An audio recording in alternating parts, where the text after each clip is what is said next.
Hello everyone. ICT virtual classes में मैं योगेश केवनी आपका स्वागत करता हूं। तो जैसा कि आप जानते हैं, हम लोगों ने पढ़ा था कल कि दो पैरेलल वायर्स अगर एक दूसरे के आमने सामने रख देंगे तो ये दोनों के दोनों पैरेलल वायर्स क्या करेंगी, एक दूसरे पर force लगाएंगी।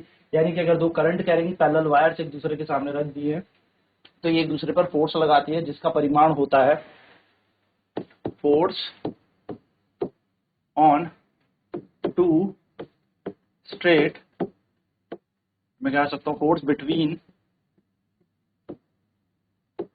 To straight parallel current carrying wires. दो समांतर रखे धारावाही तारों के बीच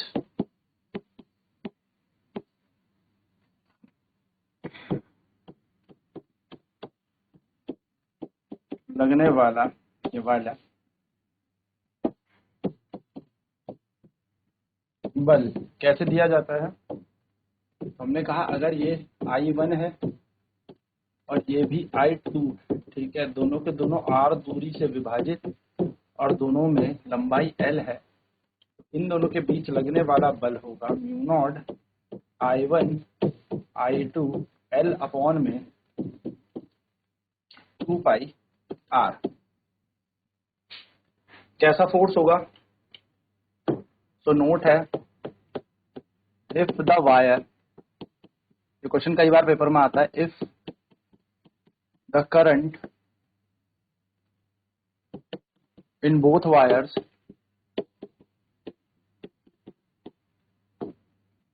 are in is in same direction,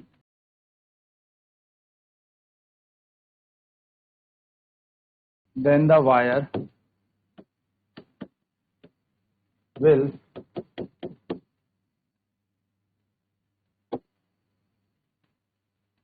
attract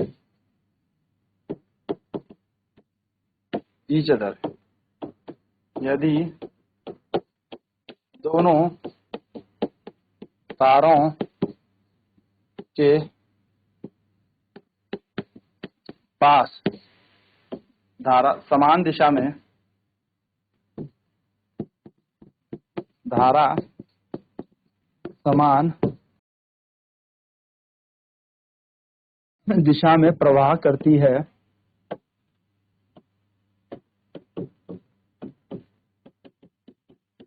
तो तार आपस में आकर्षित करेंगे। If current in the wire is in opposite direction,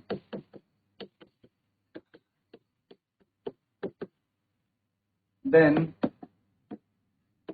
wire will repel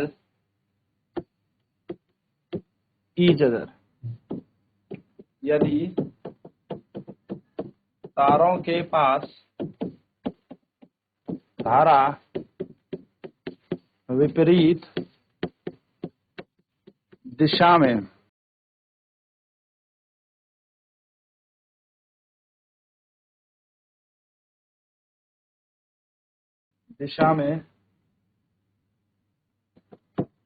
प्रवाह करती हैं तो धारा को बल प्रति कर्षित होगा, यानी कि रिपल्सिव फोर्स है इनके बीच। चलिए फटाफट से यहाँ पर नोट डाउन करते हैं।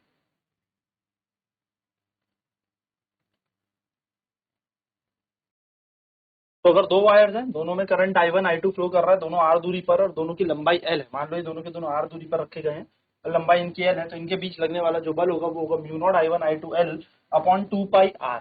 याद रखिएगा, अगर करंट समान दिशाओं में चल रहे हैं तो ये एक दूसरे को आकर्षित करेंगे, ठीक है, अट्रैक्ट करेंगे, ये वायर दोनों की दोनों ऐसे पिचक जाएंगी अंदर की तरफ, एक दूसरे को खींच लेंगे, यानी कि ऐसे एक पे करंट ऊपर जा रहा है, दूसरे पे भी करंट ऊपर, तो ये एक दूसरे को अट्रैक्ट कर लेंगे अंदर की तरफ एक दूसरे को, ये वाली तार इसको खींच रही होगी, ये वाली तार इसे, तो कुछ डायग्राम इस तरीके से आपको बन जाएगा, ऐसे समझ सकते हैं आप कि एक दूसरे को ये खींच रही है तार, ठीक।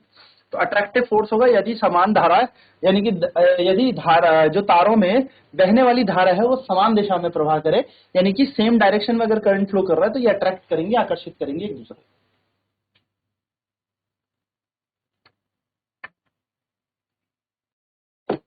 तो यहाँ हमने देखा, तो अगर करंट इन वायर में अपोजिट डायरेक्शन में होगा तो वायर रेपल करेंगे एक दूसरे को, यानी कि मान लीजिए अगर ये तार ऐसे रखी जाए और ये तार ऐसे रखी जाए, एक पे धारा I1 प्रवाह कर रही है, एक पे धारा I2 प्रवाह कर रही है, दोनों तार कितने लंबाई की, L लंबाई की तार है और R दूरी पर ये रखी गई हैं, तो इन पर लगने वाली जो धारा है, बल है, वो कैसा लगेगा, रिपल्सिव फोर्स लगेगा इन पे, कैसा लगेगा, रिपल्सिव फोर्स।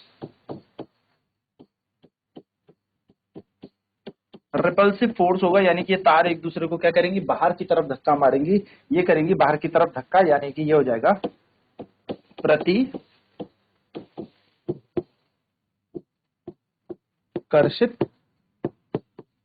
बल। तो प्रतिकर्षित बल यहाँ पर इन पे लगना, चलिए नोट करेंगे फटाफट से, फिर एक क्वेश्चन करते हैं इस पर।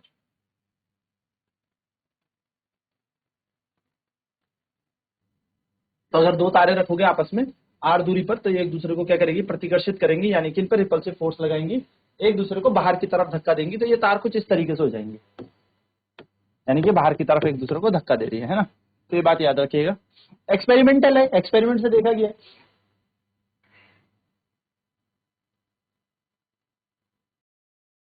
चलिए, तो हमने यहाँ पर फोर्स का फॉर्मूला देख ही लिया। क्वेश्चन है, दो तार हैं, दोनों में करंट जो है समान डायरेक्शन में, यानी कि सेम दिशा में बह रहा है, एक में 2 एम्पियर, एक में बह रहा है 3 एम्पियर, दोनों की दोनों 5 सेंटीमीटर की दूरी पर रखी हैं और लंबाई है इनकी 10 सेंटीमीटर, इनकी लेंथ है। आपसे पूछा है what is calculate force between the wires and the nature of force। क्या कह रहे हैं, तारों के बीच का बल एवं उसकी प्रकृति ज्ञात करें। प्रकृति यानी कि नेचर कैसा है ना। तो सिंपल से क्वेश्चन है, हमें पता है भैया जो फोर्स बिटवीन द वायर होता है वो दिया जाता है mu naught I1 I2 L upon में 2 पाई R।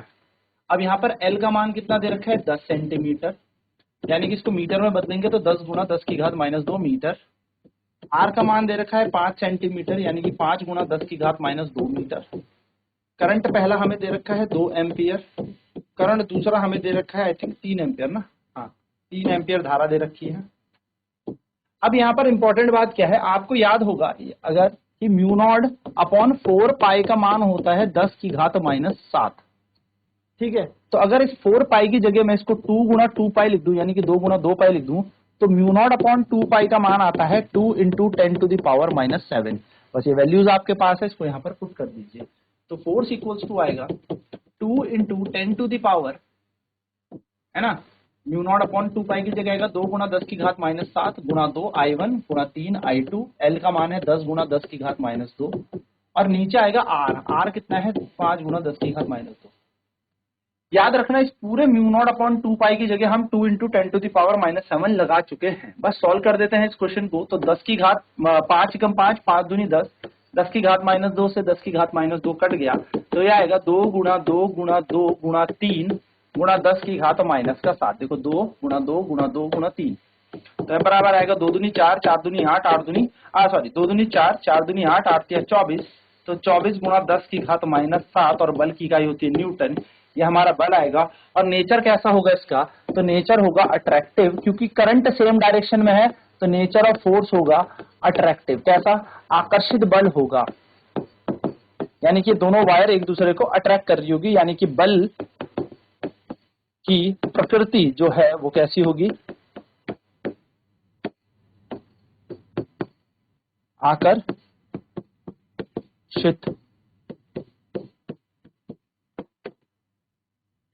हो। चलिए फटाफट नोट डाउन कर लेते हैं। सो सिंपल फॉर्मूला हमारे पास था, वैल्यूज हमने पुट ऑन की और आंसर हमारा आ गया 24 गुणा 10 की घात -7 न्यूटन, क्योंकि धारा समान दिशा में प्रवाह कर रही है तो तारे एक दूसरे को आकर्षित करेंगी। अब इसी पर और प्रश्न करेंगे अगली क्लास में। तो आज की क्लास में इतना ही। आईसीटी वर्चुअल क्लासेज में जुड़ने के लिए धन्यवाद। आपका दिन शुभ।